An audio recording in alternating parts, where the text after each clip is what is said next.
How big is this dude? He gets about 420. Yeah.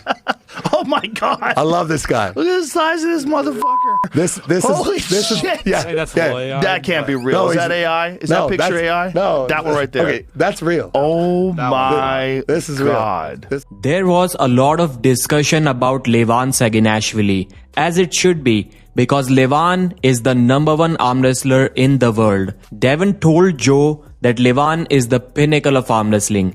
He hasn't lost since 2017. He has took our sport to a new level, and he weighs around 420 pounds. Devon talked about their match history in their first match, how Levan tore his biceps. The first time he tore my bicep. Oh, whoa. You know, see that tattoo? Uh-huh. See, it's a cat with 415. I used to call him a 415-pound pussy. In their second match, Devon not only shocked the entire world, but he shocked himself too by stopping Levan right in the center in round 1. That was the closest that he has ever come to Levan, and even that match turned out to be one-sided. It's Devon's future goal that he wants another shot at Levan, and he has scheduled that match roughly 16 months away from now. The main motivation behind everything that Devon is doing right now is Levan Saginashvili.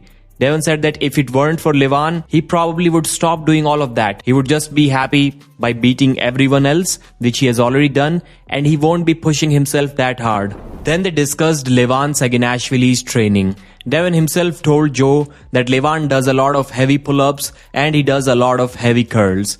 Then Joe's natural question was, if you have seen the world #1 guy do that, what is stopping you from doing the same? Why don't you take the lessons from him? What is holding you back?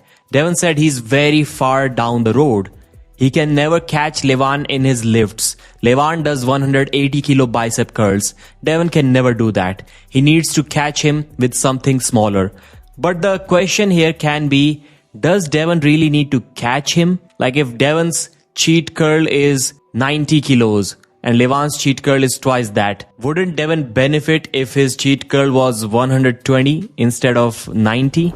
Devon also mentioned Yves Gravel, the rock climbing guy who has started training with Devon recently, and within few months he's winning tournaments in Canada. And Devon thinks that he has the potential to become the future 70 kg world champion at East versus West level. And once again, Joe mentioned, why don't you train like him? Obviously, it's his grip strength that is the reason behind his immense strength without even training at the table. But Devon did say, which many of us were thinking when we were watching that podcast, and it's that apart from Levan, it is working. The training is working for him. He is #2 in the world, and that too pretty easily. Nobody is touching him. His limiting factor, which is preventing him from mimicking Levan, is his elbow. He doesn't really want to criticize Levan's training because he's the #1 arm wrestler, as we just discussed. But Devon thinks that his training is more precise than Levan's. The work that I do is very precise. Like the way that Levan trains, and please, I don't like to criticize Levan. He's the best, okay? But egotistically and arrogantly, I'm going to say that my training's more precise than his. Devon works with more precise angles, while Levan is more like a sledgehammer. Devon does more fine angles, pronation, hand control, table time, and he has basically a skill-based training style instead of a strength-based training style. There was a discussion about steroids in arm wrestling, and Joe's question was, are steroids allowed in arm wrestling? Devon's answer was, yes, at East versus West level or at any professional level, they are allowed, but at WAF, they are not allowed. And Joe was like, what the hell is WAF? And then Devon was like, I apologize, it's World Arm Wrestling Federation. There were many moments like that when Devon was just speaking some arm wrestling stuff and Joe clearly was not getting it. There was a discussion about some genetic therapy and stuff, which is currently being done by the geneticist Ryan Rosner. The guys that they discussed were Brian Shaw, Eddie Hall. Devon said that Brian Shaw has some rare genetic mutation. His growth hormone is kind of unique. It's different than others. That's what makes him so big and so strong. There was a discussion about Andrey Smaev. Joe was impressed with Smaev's grip strength, his hand size, his overall strength, and he also mentioned Smaev being on crazy amount of growth hormone. For Smaev to come into the sport. Oh my God. Yeah. That guy's a freak. Freakiest. Not just freak, freaky-est. Yeah. Yeah. How is he alive? Devon said that he debunked that myth. He uploaded a video where he said that he's not taking that much growth hormone, which we've already discussed on this channel. They both discussed Smaev's absurd strength and his arm wrestling potential. Devon said that his lifts, his arm wrestling specific lifts, are already at world champion level. They also talked about Leonidas Arcona and Brian Shaw, and Joe was surprised to hear that someone beat Brian Shaw in an arm wrestling match. It's a German guy. He just competed against Brian Shaw like 6 weeks ago. He beat Brian. What? Yeah. Someone beat Brian Shaw in an arm wrestling match? Okay, Leonidas. This is Leonidas and Brian Shaw. Yeah, yeah. Oh my goodness. That is crazy. Yeah. But Devon did say that Brian Shaw probably has a higher arm wrestling potential than Leonidas Arcona. They talked about Tom Haviland from Australia, how he's a freak of nature and he can also get into arm wrestling. And they talked about guys like Oleg Zok and Matthias. Devon talked about his own left arm super match against Oleg Zok. All of these discussions were fascinating to Joe, and I'm quite sure to his audience too. Then there was a discussion of whether arm wrestling is a combat sport or not. I always used to say that I don't think arm wrestling is a combat sport. I don't see any combat going on there. And Joe was also like, how can arm wrestling be a combat sport? Devon's answer was, there are two people directly opposite to each other. There is constant adaptation. There are some tactical decisions, psychological warfare. Technique matters as much as his strength. And then Joe was like, would you call football a combat sport too?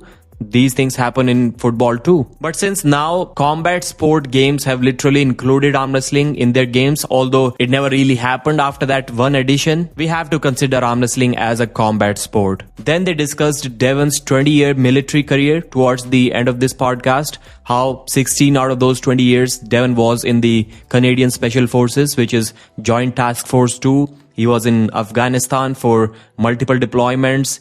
He was in Kandahar, counter-terrorism operations, night raids, direct action missions, stuff like that. Then he talked about leaving the military because he was getting stopped from competing because he was getting too famous. They didn't want his name to be out there. So they gave him a choice to either be an arm wrestler or be a military guy. But at that time, Devon said he was already #1 in the world. So how could he leave the only sport that he loves at this moment?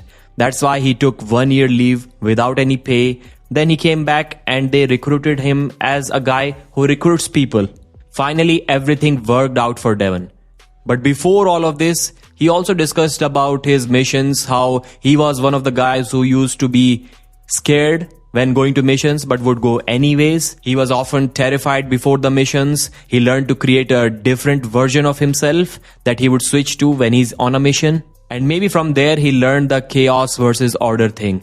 Now in arm wrestling, he likes to create chaos around himself so that he can train better. When Joe asked him how he creates chaos, he didn't really get a clear answer from Devon. But this is what Devon said. Before competition, he follows a strict routine. He's disciplined. He's planning.